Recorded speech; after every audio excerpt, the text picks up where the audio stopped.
in southeastern Pennsylvania, central Philadelphia County. At 5 p.m. At 12:49 p.m., Doppler radar indicated thunderstorms producing heavy rain across the warned area.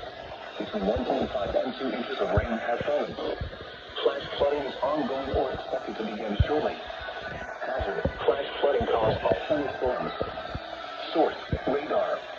Impact: flooding of small creeks and streams, urban areas, highways, streets, and underpasses as well. Experience flash flooding in Philadelphia, Camden, Wissen, Thackeray, Holmesburg, Northeast Philadelphia, Ben Franklin Bridge, Easterville, and Pennsauken. This includes the following highways: Pennsylvania Turnpike between mile markers 349 and 352. Interstate 95 in Pennsylvania between mile markers 20 and 28.